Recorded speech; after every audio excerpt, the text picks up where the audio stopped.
Hola,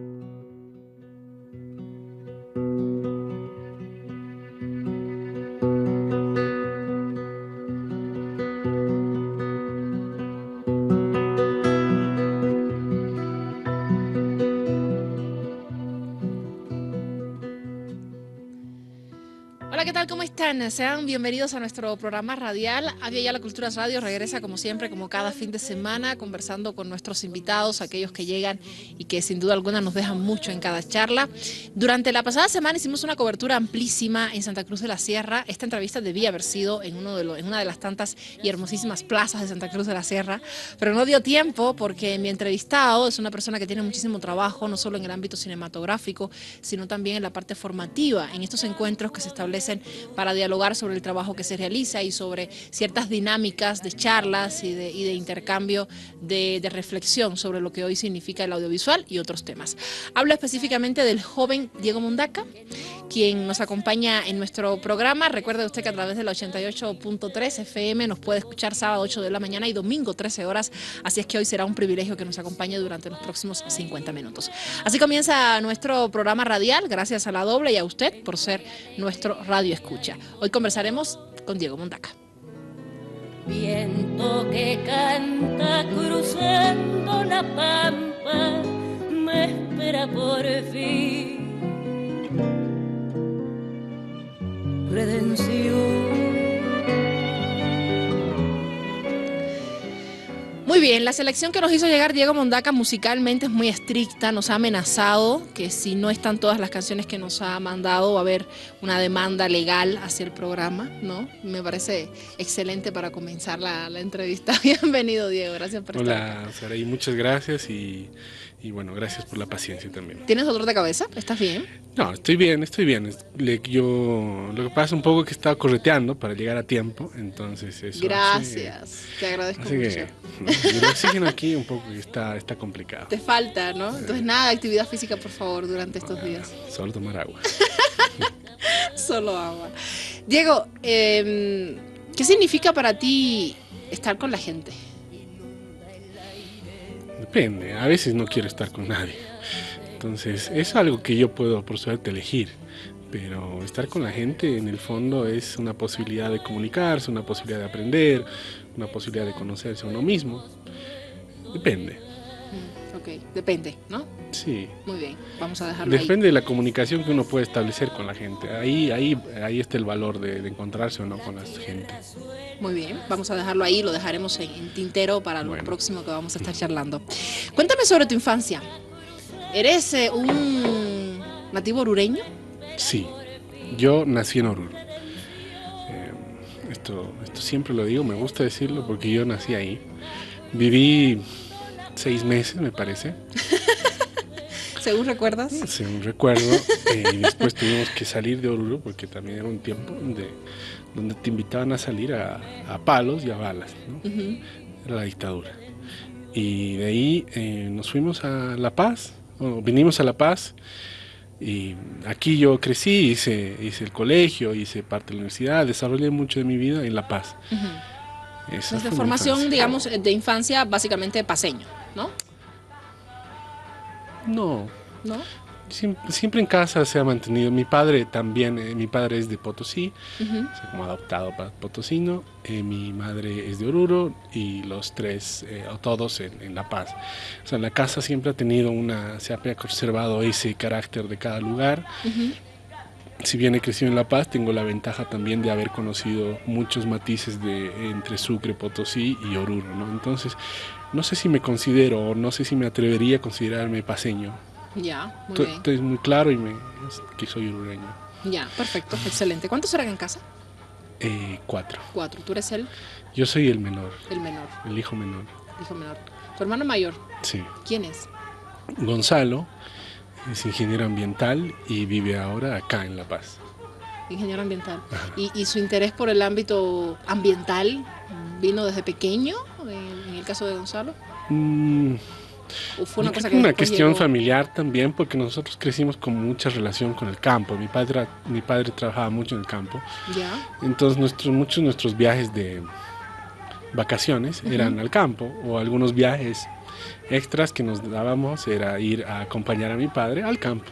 Entonces ahí hemos tenido una relación más directa y que en esa época tampoco se viajaba mucho, me parece, con un entorno, con lo que se vive en lo que podríamos llamar el interior del país, digamos, ¿no?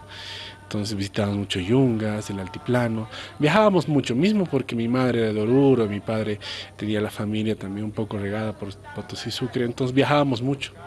Esos viajes familiares, cortitos, sí, dentro del país, pero eso yo creo que nos ha dado a los dos como una apertura y una conciencia distinta a alguna otra persona que haya crecido solamente en ciudades, ¿no? Ya, entonces tu hermano es ingeniero ambiental y tú decides estudiar biología. Yo estudié biología en inicio, sí. De ahí venía como que la línea que debía seguir como... Sí, como un poco mandato que familiar, sí, digamos. sí, se truncó, está ahí. Todavía yo recurro mucho a la biología para hacer Para mis algunas cosas. cosas, ¿no? Genial. ¿Cómo fue el ámbito de colegio acá en la ciudad de La Paz? ¿Qué recuerdas de esa época? Me decías que saliste en tiempos de dictadura de Oruro, ¿no? Con 6 meses. Sí. ¿Cómo fue? No tengo, el colegio, yo fui a un colegio católico, el Ya. San Calixto, jesuita, pero no tengo grandes recuerdos del colegio. O sea, tengo muchos recuerdos de mi infancia, pero no está relacionada con el colegio. El colegio lo marginé, seguramente porque aprendía, me divertía más o me era más interesante estar fuera del colegio. Sí tengo recuerdos de mucho de mi casa, mucho de la dinámica en mi barrio, mucho de la piscina, porque yo nadé desde muy chico, entonces todos mis grandes amigos vienen básicamente de la piscina. ¿Cuál era tu barrio?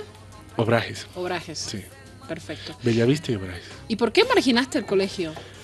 No sé, es una cosa que ha elaborado mi cerebro, no tengo tantos recuerdos, es verdad que no he reparado mucho en esto, o sea, capaz lo asumía como algo que había que hacer y no le tomaba o quizás no me divertía lo suficiente como para recordarlo.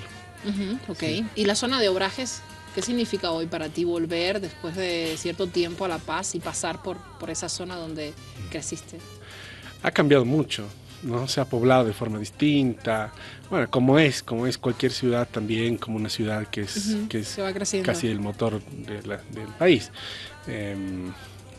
Es más desordenada, es más caótica, no encuentro los espacios obviamente que yo tenía cuando era chico, o los espacios que ahora los veo muy, muy pequeños, pero es el barrio, me lo conozco muy bien, creo, y qué sé yo, me gusta recorrer La Paz, me gusta mucho, volver a La Paz me gusta mucho porque la conozco bien, he tenido la suerte de poder explorarla y tengo muchos amigos acá. Me decías que te marcaron recuerdos de la infancia fuera del colegio, digamos, en casa y cuestiones así. ¿Cómo era la relación con tu hermano? Todos los que vienen acá, te cuento, o son los mayores o son los del medio. Eres el primero menor. Bueno, Te lo juro. qué suerte. No, No era sé si es buena. suerte. Era una buena relación. Yo creo que es como cualquier relación entre hermanos, ¿no? Que siempre hay esa pelea, que siempre hay este juego de mantener la atención o ganar la atención en casa. Mi hermana era muy paciente y yo no. Pero entonces, bueno, pues yo era, sí, capaz el más, ¿cómo se dice? Es el más travieso de la casa. Pero también luego eso fue cambiando a medida que íbamos creciendo. Y para mí mi hermano fue muy, muy importante al momento de un poco encaminar mi vida y crear hábitos interesantes como la lectura. Ya, fue importante en Sí, esa sí, primera sí. parte. Sí. Ya, ¿y en la casa había como que responsabilidades? Sí, nosotros teníamos que atender Porque son la dos casa. varones, ¿no? Sí, sí. No, en eso la casa era muy, muy horizontal. Nosotros nos encargábamos de la casa, participar de lo que es el aseo mismo, que la casa se mantenga en pie, pues, ¿no? O sea, qué sé yo, arreglar tu espacio, que es nuestro cuarto, la cama, atender. O sea, no había ningún momento de vagueo, digamos. Ya, no había espacio para vagueo. ¿Y cuáles eran las maldades que tú hacías? No, eso Algunas no puedo de ellas. decir. Algunas. Ya, compartime algunas. Maldades. Porque sabes que no me imagino a un Diego medio que diablito, digamos. Tienes una cara de ser niño bueno, de estar tranquilo, meditando. Todo el mundo que te conoce de lejos y te ve pensando dirá, está pensando en su próxima película, ¿no? Como que tiene la idea de en qué estará reflexionando. Yo me acuerdo mucho de algo si hay un recuerdo que yo tengo relacionado al colegio es la góndola, el bus escolar. Mira, apareció uno. Sí, pero no es concretamente el colegio, ¿no? Es ese espacio de tránsito. Es el espacio, claro. Es el espacio concreto del bus escolar, que era la góndola 3 del San Calixto y que era la única góndola que no tenía profesor en toda su ruta. Entonces ahí dentro apenas se bajaba el profesor en su parada, para nosotros era un carnaval. Y de hecho en carnavales, en temporada de carnaval, nos organizábamos muy bien dentro de la góndola, que era más diversa, no estaban chicos de mi curso, sino eran chicos de todos los cursos, y inflábamos globos, conteníamos agua, etcétera, para en las paradas que había o donde transitaba, pues hacer nuestro carnaval. Claro. ¿Y tú eras el cabecilla en ese momento? No tanto el cabecilla, protagonismo? pero me gustaba echar globos. Ok. Sin vergüenza, no pasa nada, tranquilo. Era así. Había cosas peores, pero eso no se puede decir en radio. Bien que no lo cuentes. ¿Por qué decides estudiar biología? ¿Cómo llegas a la carrera de biología en la UNSA? Yo quería estudiar agronomía, pero quería estudiar en Zamorano. Participé de una convocatoria. No logré la beca completa y era muy complicado, es una universidad muy cara, entonces no se podía sostener económicamente.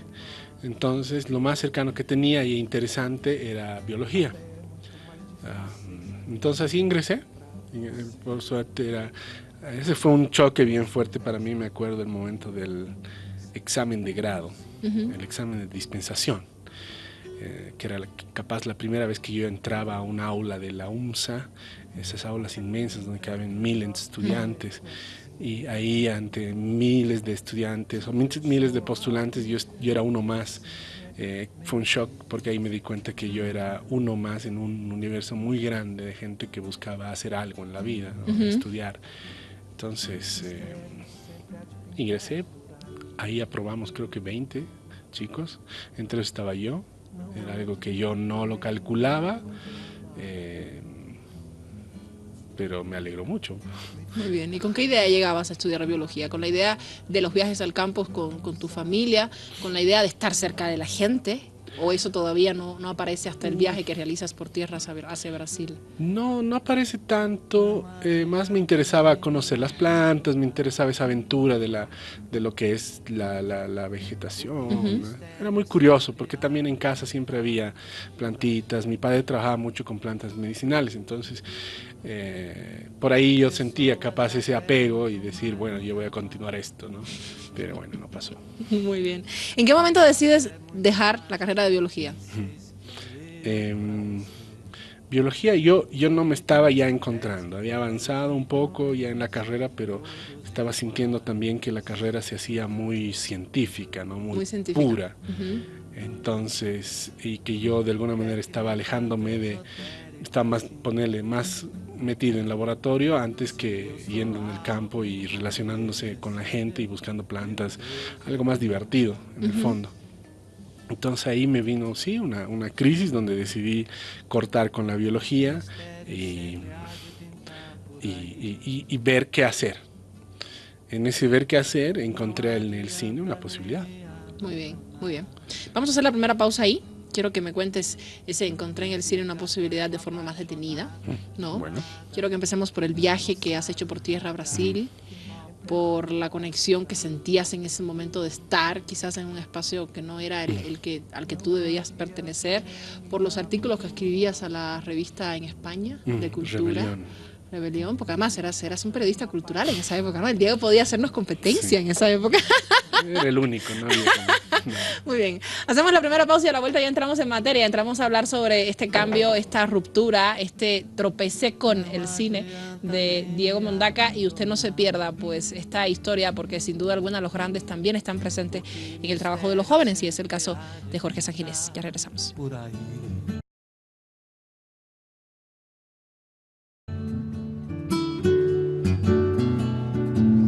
Pessoas até muito mais vão lhe amar, até muito mais difíceis que eu pra você, que eu, que dois, que 10 milhões, todos iguais.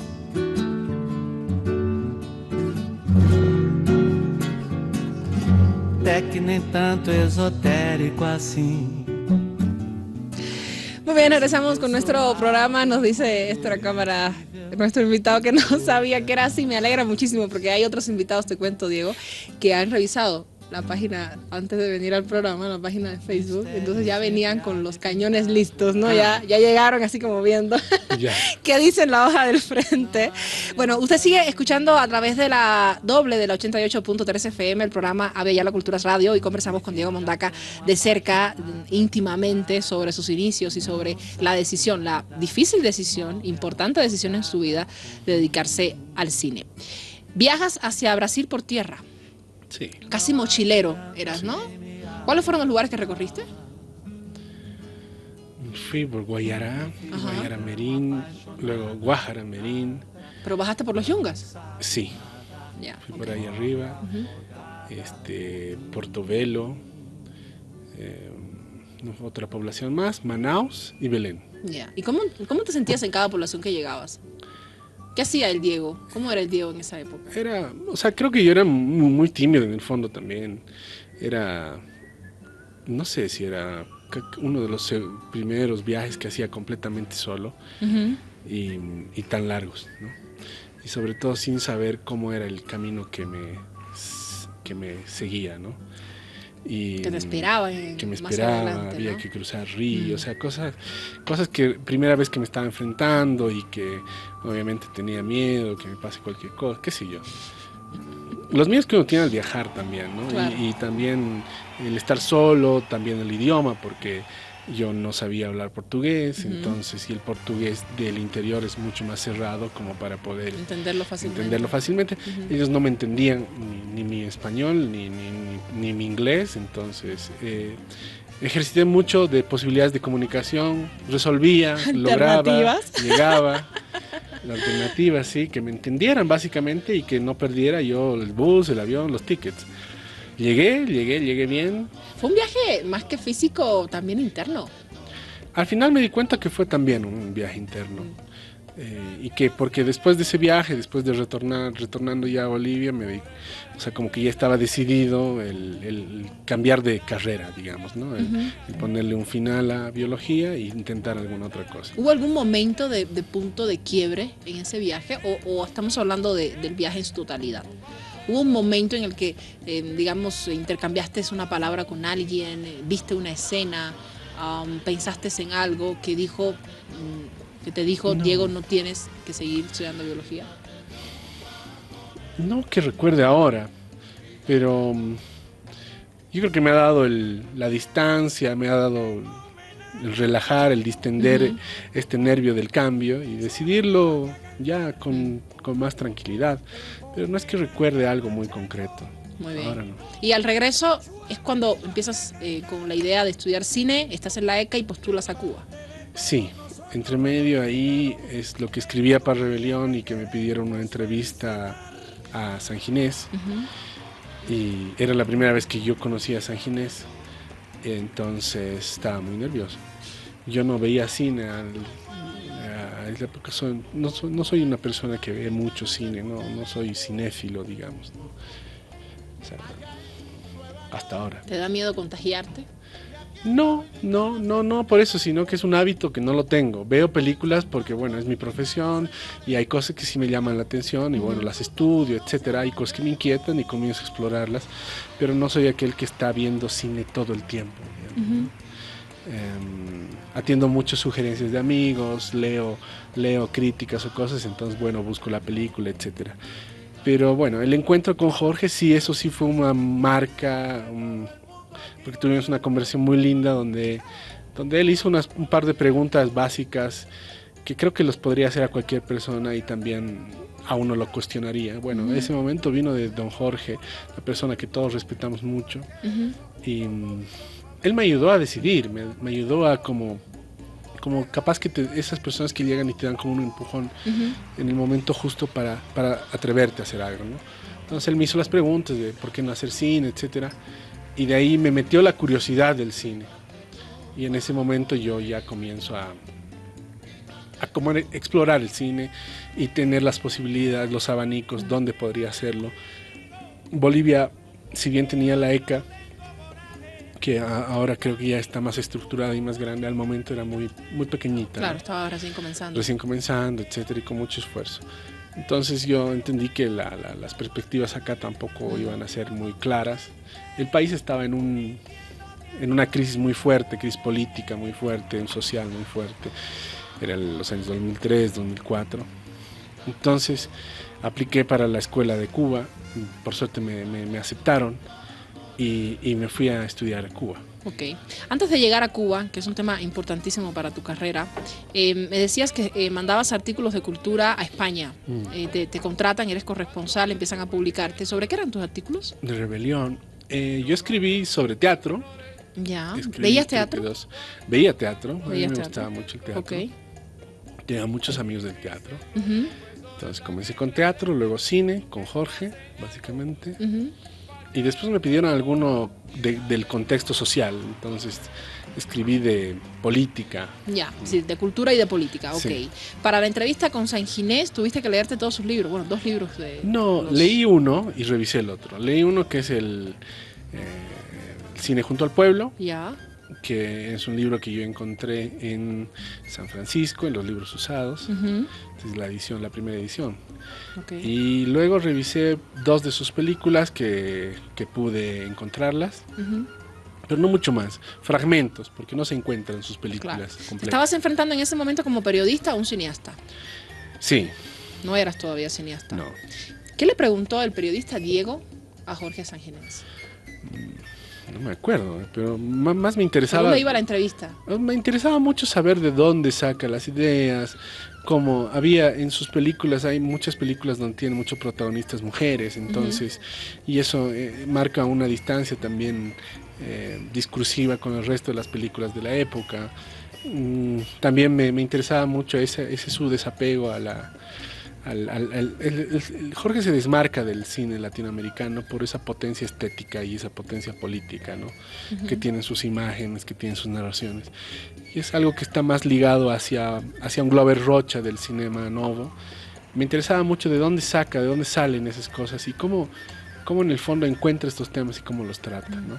Este sentido crítico a la hora de acercarte a la obra de San Ginés pudo haber marcado también cierta línea de interés tuyo a través del cine, porque me estás hablando, en primera instancia me respondiste que depende de cómo asumes la cercanía a la gente.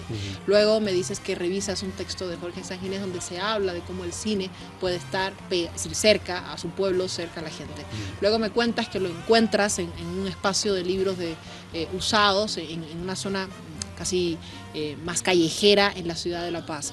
Tu viaje, el viaje que marcó el cambio de tu vida y de tu carrera, estuvo constantemente con ese obstáculo ante enfrentarte a la gente que no te entendían por el cambio de lenguaje. Es decir, todo lo que me estás contando me lleva a pensar que hay una línea que ya estaba como que formándose desde todas estas experiencias para que tú finalmente tomaras el camino que hoy defiendes. Y luego se completa con Cuba, de lo que me vas a contar ahora. Es posible, o sea, no he hecho ese análisis, pero es posible, claro, y uno explora, ¿no? Yo creo que son maneras de explorar, también maneras de divagar, y que al final atiendes lo que te llama la atención, o atiendes a quien te llama, ¿no? Entonces creo que puede ser por ahí, no lo había revisado tanto. Ok, muy bien, está bien.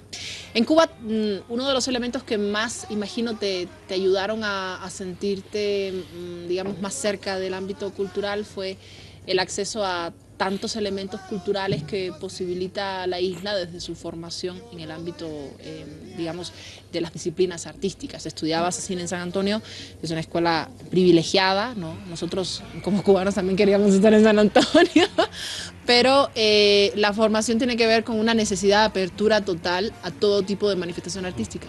Sí. O sea, Cuba me dio lo que no encontraba aquí en Bolivia, ¿no? Un acceso, lo que dices, un acceso a la cultura casi gratuito, pero un acceso a cultura de muy alto nivel, ¿no? Una tradición muy larga con escuelas muy establecidas, ¿no? Las escuelas de arte, de teatro, de danza, de cine, etcétera, y un movimiento cultural que es importante, o sea, no es importante recién, tiene una trayectoria muy larga. Y la isla, por sus, ¿cómo se llama? Por su posición geográfica, también ha jugado un papel de encuentro, claro, en muchas cosas, ¿no? Yo no sabía tanto de Cuba, ¿no? Y eso fue muy bueno. Me llama la atención que llegaste saliendo de un proceso muy álgido, muy convulso en Bolivia, y llegas a una Cuba que ya está de alguna forma establecida en su sistema político, en su sistema educativo. Fue como un choque de realidades y de visión política muy fuerte. Tú que antes habías escrito un artículo sobre política para España. Claro. Era un choque más cultural, porque ahí te das cuenta que también nosotros los andinos somos muy, muy cerrados, somos muy tímidos, somos muy guardados, ¿no? Ariscos también. Y en Cuba era todo lo contrario, es todo lo contrario. Entonces de pronto yo sentía que todo el mundo me reñía, porque todo el mundo habla fuerte y te grita. O sea, yo tenía la sensación que te grita. Claro, no es que te gritan. Claro, esa es su forma, ¿no? Sí. A mí me alteraba mucho, me conflictuaba mucho al principio sobre todo.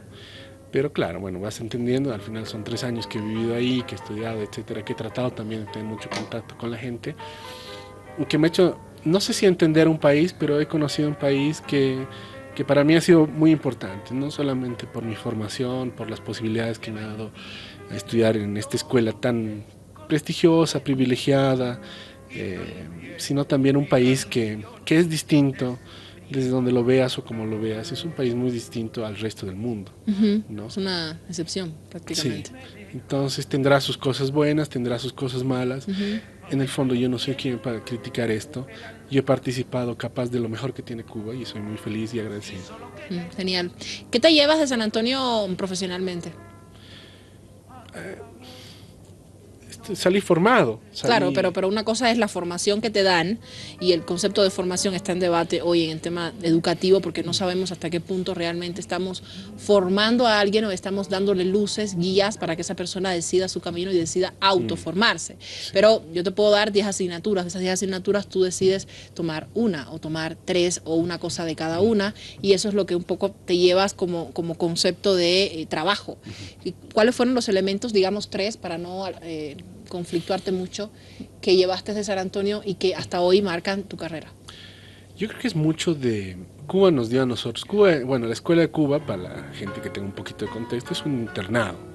Básicamente es un internado donde tú estás con chicos de todo el mundo, estudiando cine con la misma energía, casi de la misma edad, un rango de edad muy similar. Entonces es muy tenso también, puede tener momentos muy tensos, porque tú vives, comes, estudias y todo en la escuela. Entonces esa tensión también a uno, y a todos nos ha pasado, creo que hemos estudiado ahí, te moviliza de tal manera que tú conoces tus fases más oscuras como tus fases más luminosas. Esa posibilidad que te dé universidad es genial, porque a la par estás explorando a ti mismo y también estás produciendo cosas que ya son concretas de tu profesión. También lo que yo agradezco mucho es esa digamos, doctrina que tiene la escuela, que es el trabajo de teórico práctico constante, alternado siempre, y el trabajo colectivo.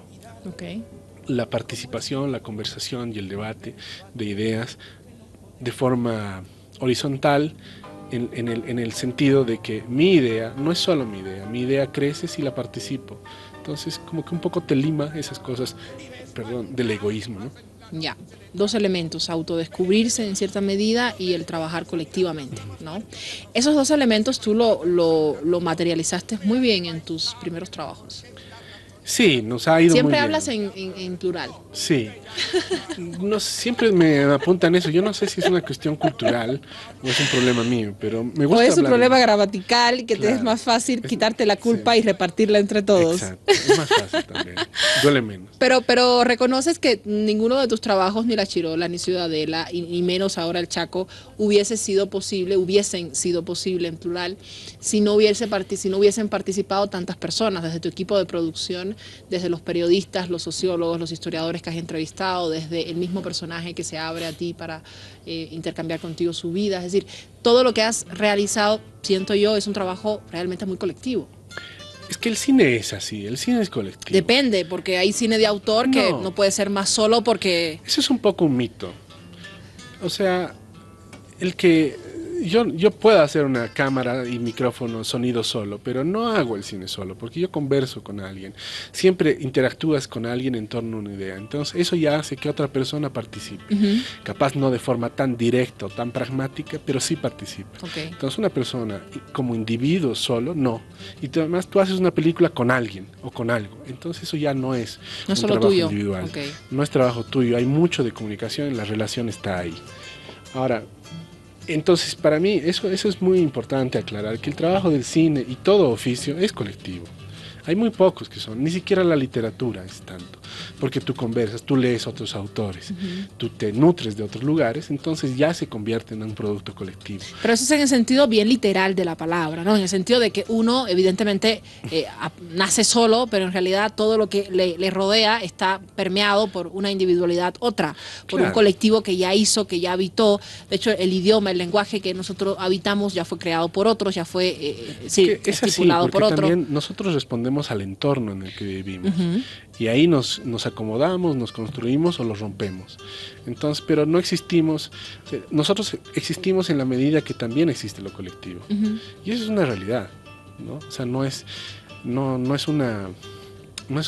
un capricho, digamos, del cine o de las artes. Y esos son mitos que se han establecido desde un lugar donde la gente, el que lo haya dicho o los que lo hayan defendido, piensan que el artista es algo de otro mundo, de Marte, Bueno, en primera intocable. instancia el artista se constituía a sí mismo como personaje, como un ser supremo que tiene sensibilidades y accesos a espacios de pensamiento que no tienen otros. Por eso no todos somos artistas. Sí, pero es ¿no? un poco una idea un poco ya muy antigua. Claro, es una idea antigua, pero en muchos casos, cuando hablamos de cine, por ejemplo, y es un tema que tiene que ver también con la prensa y con el cómo se dan a conocer, y con el cómo a veces los mismos artistas quieren que se dé a conocer, Claro, ojo, que no sí. solamente de quien ve desde afuera, tú conoces, por ejemplo, o resaltas al director, resaltas al protagonista. Es decir, es como que lo que pasa con el Festival de Teatro, es un ejemplo que te pongo muy a rajatabla, ¿no? El Festival de Teatro ha presentado 79 funciones, han estado más de 300 artistas, y la prensa solo ha decidido darle cobertura a un artista. Bueno, No. pues eso no es problema del teatro. Claro, no es problema del teatro, pero tiene que ver también con cómo se conforma una idea colectiva de este tratamiento en relación con la disciplina, ¿no? Entonces uno dice, bueno, ¿cómo es posible que haya más de 300 artistas y la prensa solo destaque la nota de una artista? Porque sea o la más taquillera, o la más famosa, o la más conocida, ¿no? Entonces es un ejemplo a rajatabla, pero me refiero a lo colectivo con el hecho de que no siempre se logran trabajos con el mismo nivel de calidad cuando un director repiensa la idea y viene mucho más de su introspección, ¿no? Que desde el mirar, desde el salirse de afuera. Claro. En el caso de La Chirola, por ejemplo, tú podías haberlo hecho sobre una historia muy ficcional, inventarte un personaje, y te hubiera salido el mismo trabajo. No lo sé. Eso es como especular mucho. Pero yo he hecho La Chirola y La Chirola está hecha así gracias a la participación y la libertad que hemos tenido todos con Pedro, ¿no? Es la comunicación que hemos podido establecer con él, la libertad que tenían todos mis compañeros y yo también de asumir riesgos y de defendernos y de empujar a que la cosa funcione. Ese es el trabajo del equipo, ¿no? Y éramos 5. Eso no hace que nuestro cine sea precario, no hace que nuestro cine sea pequeño. Simplemente es una forma de producción que hemos encontrado viable en el contexto que teníamos, ¿no? Pero el cine es colectivo. El cine es colectivo y sí, es un poco... Entiendo el punto que vas. Me molesta, porque son ideas que tenemos que vencer. Claro, Porque claro. ahí es donde se crean estrellas en un país que no tiene industria de cine. Y ya estamos creando maestros del cine, intocables del cine. O de pronto se hacen luces sobre las cosas equivocadas, ¿no? Y estamos desperdiciando la posibilidad de crecer como oficio, como gremio, etcétera. Genial, ok. El lenguaje. ¿Qué significa para ti el lenguaje? ¿Cuáles son los espacios en los que tú habitas un lenguaje otro para comunicarte a través del cine? Wow. Yo no sé si entiendo bien, por ejemplo, el lenguaje cinematográfico, ¿no? Me apoyo mucho en la literatura, me trato de apoyar mucho en la poesía, trato de recurrir a mucha gente, profesionales. Es como una cuestión interdisciplinaria que me alimenta para poder yo encontrar alguna imagen posible. Y eso siempre es muy conversado. Yo converso mucho con mi equipo, hablo mucho, me vale más conversar y tener un trabajo de mesa intenso antes de ir a filmar todo. Trabajo de mesa, hablamos de construcción de concepto. Sí, una construcción de concepto, una apropiación del tema, una participación, un aporte desde distintos lados que construyan algo que nos pertenezca a todos, ¿no? Obviamente uno da la cara, pues, y yo estoy en la figura de director y es el que más va a estar de frente, pero eso no se hubiera logrado, muchas cosas yo no hubiera logrado sin el aporte tan inteligente, tan oportuno, y a veces tan insistente, del equipo que me acompañaba, ¿no? Claro, muy bien. Y me han dado soluciones, el sonidista a veces me da soluciones de la imagen, el fotógrafo me da soluciones de catering, o el de catering me da soluciones de foto, ¿no? Entonces es que todo el equipo está comprometido con una idea, entonces estamos avanzando juntos y ahí está la posibilidad de lograr algo interesante también, ¿no? Okay. Ahí me gusta y ahí está lo que dices, ¿no? Los lenguajes, hay que explorarlos más. Estoy en una carrera apenas voy a terminar una tercera película, entonces eso quiere decir que tampoco sé todo, ¿no? Claro. Estás explorando y al mismo tiempo en que estás haciendo, en que estás creando, ¿no? Claro, y es la música que me ayuda, es el sonido, es también poder buscar, y por eso vuelvo siempre a Bolivia, y ahora que estoy viviendo acá, que decidimos vivir acá en Bolivia, me ayuda a mí a interiorizarme en cosas que me inquietaban, en preguntas que todavía no las tenía resueltas, y que desde otro lugar me las responden, ¿no? Desde la historia, de la literatura, desde la música, etcétera, ¿no? Genial. ¿Decidimos, dices? Sí. ¿Te has casado? ¿Tienes hijos, familia, todo? Yo vivo con mi compañera en Santa Cruz. Ah, ok, perfecto. Entonces no estás tan solo, digamos, ¿no? No, tan solo no. Ah, ya, ok, muy bien. Esa parte de la colectividad es importante. Háblame sobre la historia.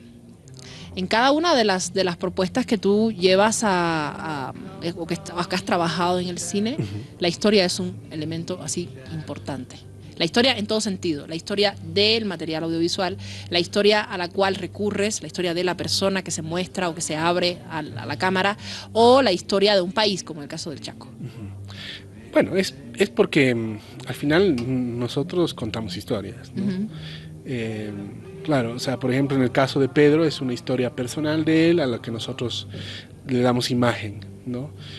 Pero es su experiencia, es su vivencia en la cárcel y etcétera, todo lo que es la película.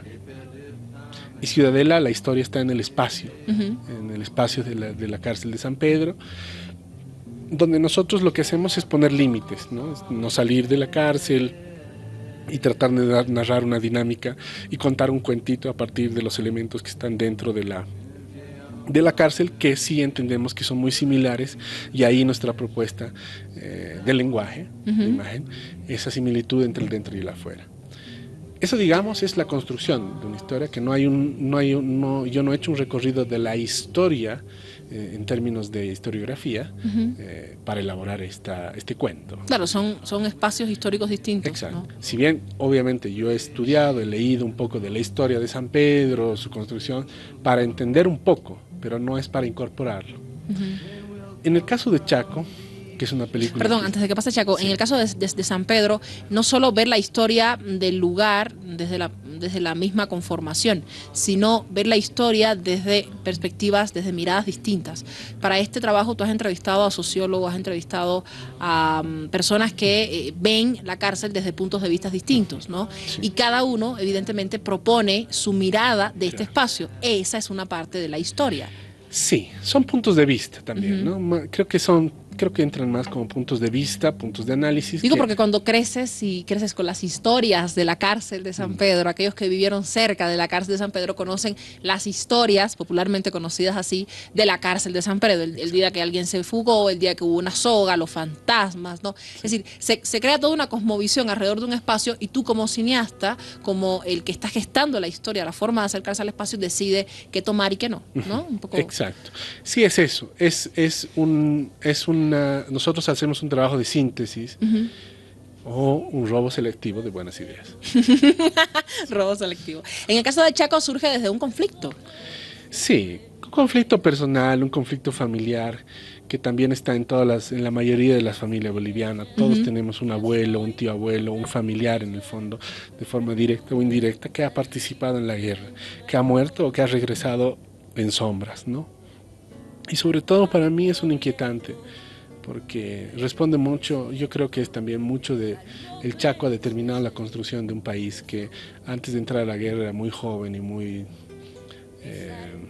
acelerado, capaz, para lanzarse a una guerra de esa manera. Y el Chaco, la confrontación esa y la situación dentro del espacio tan inhóspito como es el Chaco, ha determinado también las actitudes posteriores, ¿no? Una posguerra que no la hemos atendido, una posguerra que se la ha maquillado mucho para ventajas políticas y coyunturales tramposas. Entonces, en esos términos, la historia oficial no nos ha ayudado nada y en general la historia oficial nunca ayuda en nada. Okay.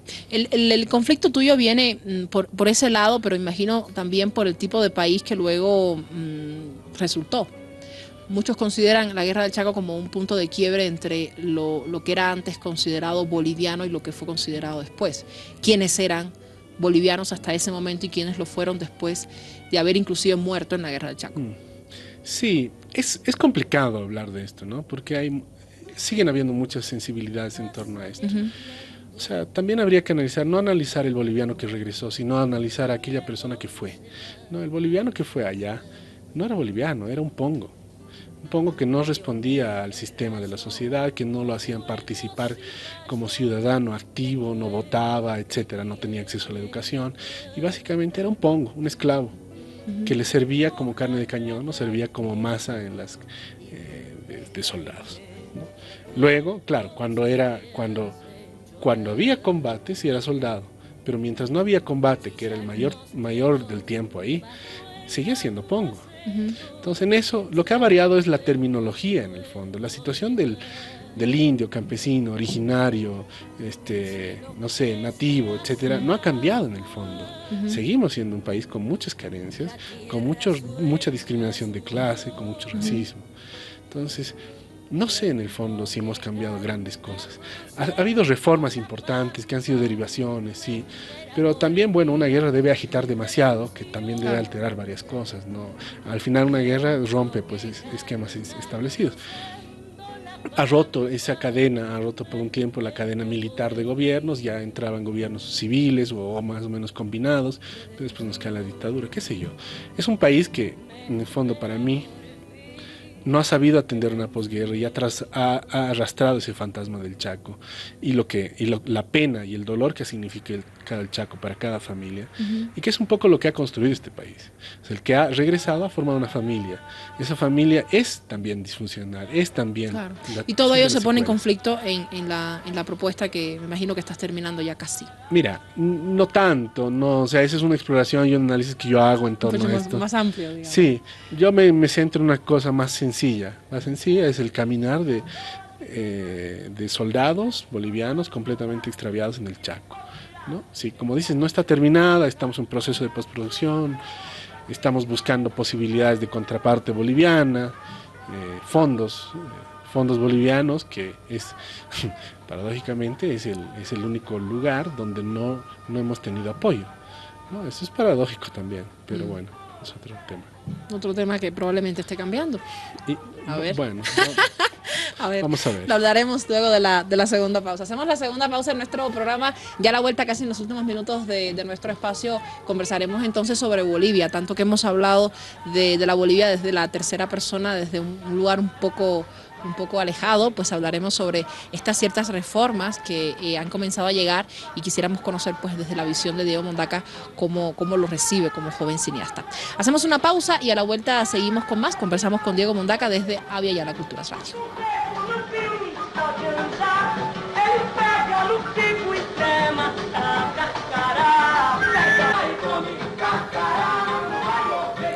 Seguimos conversando con Diego Mondaca en los últimos minutos de nuestra entrevista y por supuesto la pregunta que siempre cierra en cierta medida nuestro programa tiene que ver evidentemente con esa Bolivia que hoy recibe a Diego, que hoy los recibe junto con su compañera y que ha decidido de alguna forma también pues mostrarle otros ámbitos. Llegas a Bolivia, decides volverte acá y ¿con qué tipo de Bolivia te encuentras? Muy cambiada.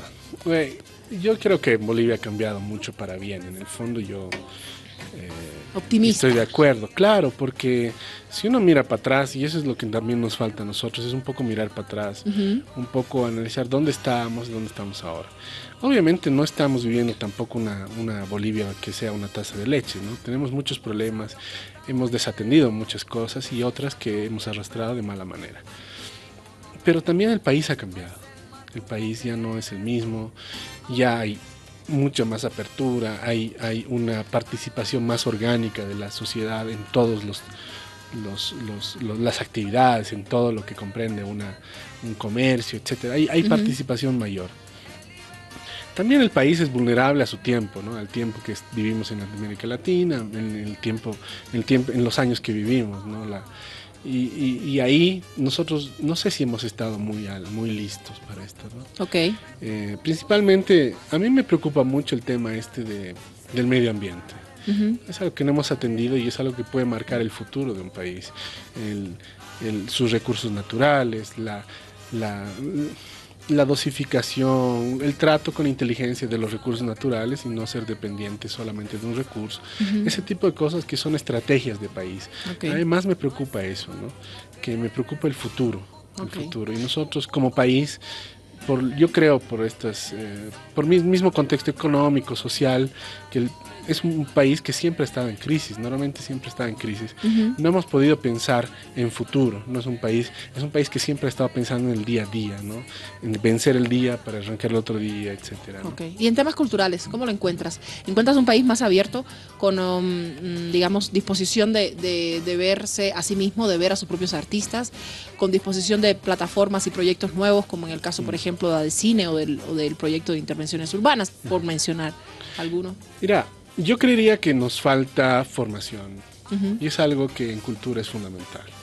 Entonces nos hemos vuelto un país muy expositivo, donde nos sigue gustando el espejito y la perlita, ¿no? Hemos perdido posibilidad crítica, ¿no? Y se ha tratado de ocultar, y cuando uno comienza a hacer trabajos críticos desde el arte también se lo ha cortado mucho, ¿no? Y eso es grave porque la construcción y la posibilidad crítica de la cultura también refuerza la identidad. Y ahí haces muchas cosas. Nos hemos distraído mucho en el tema de la cultura. No sé por qué, no sé exactamente a qué atiende, pero hemos vendido al país como si fuera solo paisaje. Solo paisaje, solo artesanía, digamos. Artesanía, paisaje y no recuperar, pero más que la recuperación o fotografiar la vasija o fotografiar el baile es crear conocimiento en torno a algo, reforzar las academias. La Academia de Arte, Academia de Literatura. No hay academias de arte en todo el país, no hay conservatorios de música en todo el país. Santa Cruz, de donde ahora yo estoy viviendo, no tiene un teatro municipal, no tiene una estructura estatal, al final, que pueda cobijar a las artes, que sean nucleares. No hay academias serias, fuertes. Y ante todo eso, ¿cuál sería la función del artista? Tener posición crítica. También el artista reclama. El artista no tiene que tener esa necesidad de depender del Estado. En Bolivia, históricamente, el artista no ha dependido del Estado. Ha hecho sus cosas, ¿no? Cuando Es peligroso eso, cuando comienzas a pegarte a un Estado, a una política de Estado o a un Estado pasajero, pues te haces servil a eso. Entonces ahí es donde la cultura muere. Ujú. Siempre la cultura está en contramano, porque es crítica, su naturaleza es crítica. Pero aquí se ha distraído un poco. Muy bien. ¿Cuáles serán tus próximos proyectos en relación con ello para quizás apoyar esta necesidad crítica, de hecho, lo que estás haciendo acá en La Paz? Mira, nosotros lo que hacemos es el cineclubcito, es algo que nos ayuda a formar públicos, formar intercambio Acercarse crítico. a un cine distinto. Claro, acercarnos a un cine distinto, a un cine que es muy difícil de que llegue, muy difícil también porque nadie fomenta que llegue esto. Tenemos instituciones que han distraído esta posibilidad, entonces han surgido muchos cineclubes. ¿Por qué? Porque Claro. hay una institución que no ha atendido eso, que no ha sabido manejar un espacio como es la Cinemateca concretamente. Está muy venida a menos, ¿no? Sinceramente está muy venida a menos. Entonces por eso surgen otros espacios que posibilitan una demanda también que hay que fomentar. Yo creería, en principio es eso lo que pienso que puede ser en algún momento un aporte más concreto, ¿no? Una linda alternativa para claro. un poco también recoger cuáles son las inquietudes de la gente de calle, Claro. de pueblo, ¿no? Y mientras la gente también, o sea, el trabajo del cineasta está también muy validado y es así, por un público. Y esa audiencia es bueno que sepa de otras cinematografías para poder tener un acercamiento más crítico hacia el trabajo de mismos bolivianos. Eso es importante. Entonces Genial. ahí hay que construir, yo creo que eso hay que alimentar. Hay posibilidades interesantes. Lo de la de cine que mencionabas, es interesante que ya se haga realmente acciones sobre esto que era el CONACINE, que tiene muchas trabas, y luego también está la posibilidad de fondos concretos para la cultura, para la formación, etcétera. Genial. Gracias, Diego. Te agradezco. Se nos acaba el tiempo. No podemos seguir charlando frente Gracias a a ti. cámara. Te agradezco un Gracias a montón. Muy bien. Hasta la próxima semana estaremos conversando con nuestro próximo invitado, con nuestro próximo artista, y como siempre le invitamos a que nos siga también a través de nuestras redes sociales, en la página de Facebook Avia Yala Culturas Radio. Con la doble 88.3 será hasta el próximo fin de semana. Pase buena semana. Hasta la próxima.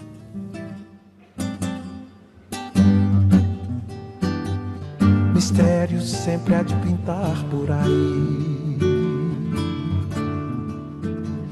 Não adianta nem